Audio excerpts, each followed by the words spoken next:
आइए जानते हैं आज की कुछ अंतर्राष्ट्रीय खबरों को। पहले एक नजर आज की हेडलाइंस पर।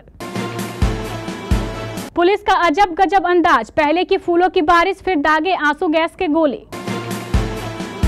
क्या फिर से होंगे 17वीं परीक्षा के लिए आवेदन, तेजस्वी यादव को बीपीएससी से मिला जवाब।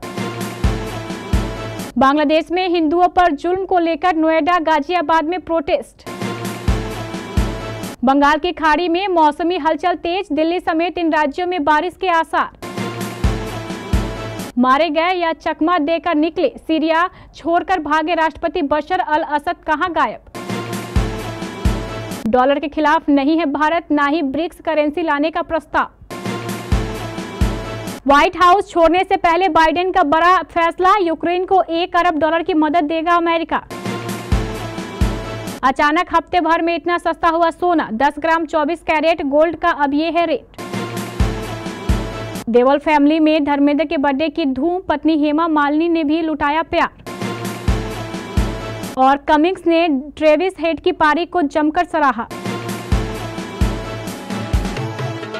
पंजाब हरियाणा के शंभू बॉर्डर पर किसान अपनी दिल्ली चलो मार्च के लिए आगे बढ़ रहे हैं। इस दौरान रविवार यानी आज 8 दिसंबर 2024 को पुलिस ने प्रदर्शन कर रहे किसानों पर आंसू गैस छोड़े हैं।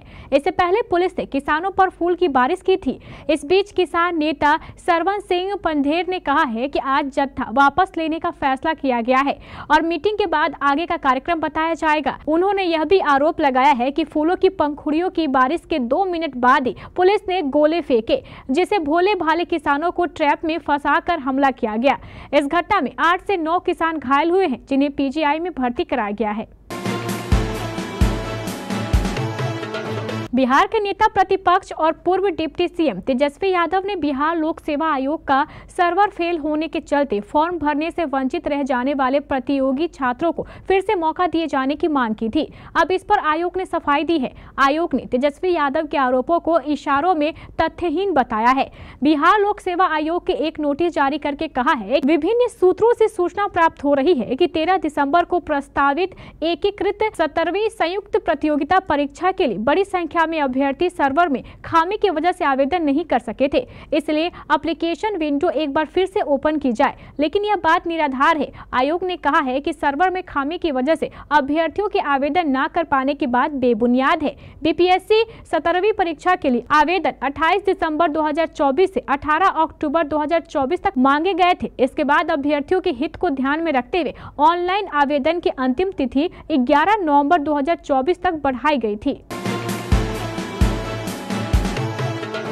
बांग्लादेश में अल्पसंख्यक हिंदुओं पर हो रहे हिंसा को लेकर नोएडा गाजियाबाद में हिंदू संगठन विरोध में उतर आए हैं।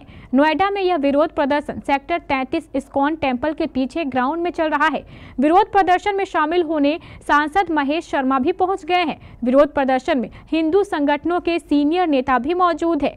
साथ ही साधु संत भी विरोध प्रदर्शन में पहुंचे हैं। विरोध प्रदर्शन के दौरान किसी तरह की बवाल न होने पाए, इसको लेकर सुरक्षा में भारी पुलिस बल को भी तैनात किया गया है। प्रदर्शन में शामिल होने वाले लोग भारत सरकार से बांग्लादेश में हिंदुओं पर लगातार हमलों के विरोध का असर दिल्ली से सटे गाजियाबाद में भी देखने को मिला। बंगाल के खाड़ी में मौसमी हलचल तेज हो गई है। यहाँ एक कम दबाव का क्षेत्र बना हुआ है। आईएमडी का अनुमान है कि मौसमी तंत्र के कारण उत्तर भारत के कई राज्यों में मौसम बदल सकता है। उत्तर भारत के कई राज्यों में आज से ही घना कोहरा छाने लगा है। कड़ाके की ठंड भी पड़ रही है। वहीं राजस्थान समेत कई और इलाकों में शीतलहर चल सकती है। मौसम विभाग ने येलो अलर्ट जारी किया है। मौसम विभाग ने कहा है कि आज यानी 8 दिसंबर को जम्मू कश्मीर में एक पश्चिमी विक्षोभ की दस्तक हो रही है। इसके कारण उत्तर भारत के कई राज्यों में बारिश के साथ बर्फबारी हो सकती है। आईएमडी के मुताबिक पश्चिमी विक्षोभ के कारण जम्मू कश्मीर के ऊंचाई वाले स्थानों पर बारिश के साथ बर्फबारी की संभावना है। पंजाब और हरियाणा में भी हल्की बारिश हो सकती है। मौसम विभाग का अनुमान है कि दिल्ली में हल्के बादल छाए रहेंगे।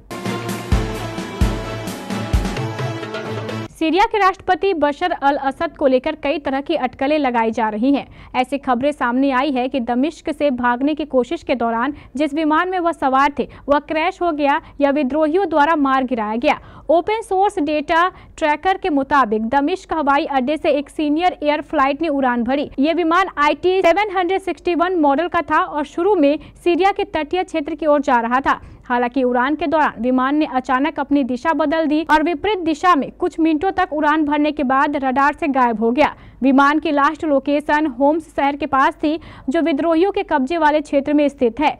फ्लाइट डेटा के अनुसार रडार से गायब होने से पहले विमान की ऊंचाई अचानक 3650 मीटर से गिरकर 1070 मीटर हो गई थी। यह संकेत देता है कि विमान को निशाना बनाया गया या फिर यह किसी तकनीकी खराबी का शिकार हो गया।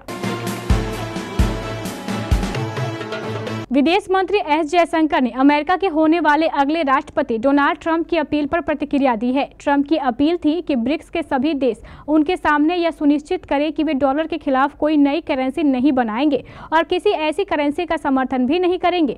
ऐसा करने पर उन्हें 100% टैरिफ लगाने की धमकी दी गई थी। विदेश मंत्री ने अब स्पष्ट किया है कि भारत का डॉलर को कमजोर करने का कोई इरादा नहीं है। विदेश मंत्री ने कतर के दोहा फोरम में एक पैनल डिस्कशन में कहा, मुझे स्पष्ट रूप से नहीं पता है कि ट्रिगर किस चीज के लिए था, लेकिन मैंने हमेशा कहा है कि भारत कभी भी डी डॉलराइजेशन में शामिल नहीं रहा है। फिलहाल ब्रिक्स करेंसी बनाने का ऐसा कोई प्रस्ताव नहीं है। अमेरिका के रक्षा मंत्री लॉयड ऑस्टिन ने शनिवार को कहा कि यूक्रेन को हथियार मुहैया कराने के लिए लगभग 1 अरब अमेरिकी डॉलर की और सहायता दी जाएगी। माना जा रहा है कि ऐसा इसलिए किया गया है क्योंकि अमेरिका नवनिर्वाचित राष्ट्रपति डोनाल्ड ट्रंप के अगले माह पदभार संभालने से पहले बाइडेन प्रशासन कीव को मजबूत करने के लिए कांग्रेस द्वारा स्वीकृत पूरी धनराशि को खर्च करना चाहता है। नवीनतम राहत में हाई मोटोबिलिटी आर्टिलरी रॉकेट सिस्टम या HIMARS के लिए ड्रोन और गोला बारूद मुहैया कराए जाएंगे। यूक्रेन को इन हथियारों की फिलहाल बहुत जरूरत है, जिन्हें यूक्रेन सिक्योरिटी असिस्टेंस इनिशिएटिव के माध्यम से उपलब्ध कराया जाएगा। इस पहल के जरिए जो हथियार मुहैया कराए जाते हैं वह यूक्रेनी सेना की भविष्य की क्षमता को बढ़ाने के लिए होते हैं, न कि युद्ध के मैदान में तत्काल परिवर्तन लाने के लिए। साल 2024 में सोने की कीमतों में बड़ा उतार चढ़ाव देखने को मिला है। एक समय सोने का भाव आसमान पर पहुंच चुका था, जो जुलाई महीने में मोदी 3.0 को पहले बजट में कस्टम ड्यूटी घटाए जाने के ऐलान के बाद भरभरा कर टूटा और इसके अगले ही महीने से एक बार फिर उड़ान भरने लगा। बात अगर बीते एक सप्ताह में गोल्ड रेट में चेंज की करे, इसकी कीमत में गिरावट आई है और MCX ही नहीं, घरेलू मार्केट में भी ये टूटा है। बीते एक सप्ताह में सोने की उछाल मारती कीमतों में गिरावट देखने को मिली है। मल्टी कमोडिटी एक्सचेंज पर 5 फरवरी की एक्सपायरी वाले फ्यूचर गोल्ड का प्राइस 29 नवंबर को 77,128 रुपये प्रति 10 ग्राम था, जो कि इस सप्ताह के आखिरी कारोबारी दिन शुक्रवार को कम होकर 76,655 रुपये पर रह गया। हिंदी सिनेमा के हीमैन धर्मेंद्र के लिए आज 8 दिसंबर का दिन बेहद खास रहा। 88 साल पहले आज ही के दिन पंजाब में फिल्मी दुनिया के इस लीजेंड का जन्म हुआ था। धर्मेंद्र के बर्थडे की धूम सोशल मीडिया पर मची हुई है और हर कोई उन्हें जन्मदिन की शुभकामनाएं दे रहा है। इस मामले में भला धर्मेंद्र फैमिली और धर्मेंद्र की दूसरी पत्नी हेमा मालिनी कैसे पीछे रह सकती थी। हेमा ने अपने पति के जीवन के स्पेशल दिन पर अपनी तरह से रोमांटिक विशेष का तोहफा भेजा है। धर्मेंद्र के 98वें जन्मदिन के खास अवसर पर हेमा मालिनी ने अपने ऑफिशियल एक्स हैंडल पर एक लेटेस्ट ट्वीट किया है। इस ट्वीट में हेमा और धर्मेंद्र की अनसीन तस्वीरें शामिल है और कैप्शन में अभिनेत्री ने लिखा है, हैप्पी बर्थडे।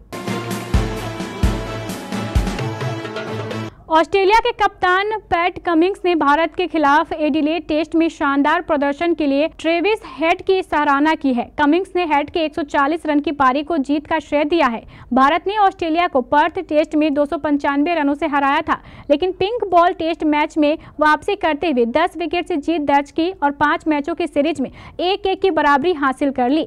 मैच के बाद प्रेस कॉन्फ्रेंस में कमिंग्स ने हेड की जवाबी पारी के महत्व को स्वीकार किया और बताया कि कैसे हेड की पारी ने जसप्रीत बुमराह सहित अन्य भारतीय गेंदबाजों लगातार दबाव डाला। कमिंग्स ने कहा, ऐसा लगता है कि जब भी हेड क्रीज पर उतरते हैं तो मैच नियंत्रित हो जाता है। टेस्ट में सत्र दर सत्र मैच बदलता रहता है, लेकिन हेड ने भारत के हाथ से यह मैच छीन लिया और दबाव बनाए रखा।